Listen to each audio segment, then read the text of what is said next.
കർക്കിടക മാസം എന്ന് പറയുമ്പോൾ എല്ലാ വ്യക്തികളിലും അവരവരുടെ ആരോഗ്യം കുറച്ചുകൂടെ മെച്ചപ്പെടുത്തുന്നതിന് വേണ്ടുന്ന ചികിത്സകൾ ചെയ്യേണ്ട ഒരു സമയമാണ്. അതുകൊണ്ട് തന്നെ സ്ത്രീകൾക്കും അതുപോലെ പ്രായമായ ആൾക്കാർക്കുമാണ് ഇത് ഏറ്റവും അത്യാവശ്യമായിട്ടുള്ളത്. ആയുർവേദ ചികിത്സ ചെയ്യുന്നത് വഴി അവരുടെ ആരോഗ്യം മെച്ചപ്പെടുകയും മാംസപേശികൾക്ക് ബലം വർദ്ധിക്കുകയും സന്ധികൾക്കും പേശികൾക്കും ദൃഢത ഉണ്ടാവുകയും ചെയ്യുന്നു.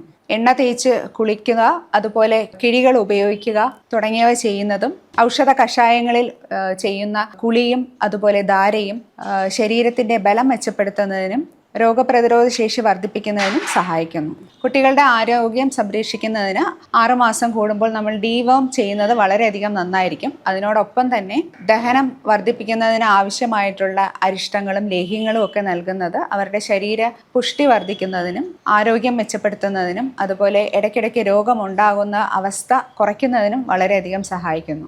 ഔഷധക്കഞ്ഞി സേവിക്കുന്നത് വളരെയധികം ഗുണം ചെയ്യാറുണ്ട്. ചവനപ്രാവശ്യം, അഗസ്ത്യ രസായനം, അജമാംസ രസായനം പോലെയുള്ളവ എല്ലാ ദിവസവും രാത്രി 1 സ്പൂൺ വീതം കഴിക്കുന്നത് വളരെയധികം ഗുണം ചെയ്യുന്നു.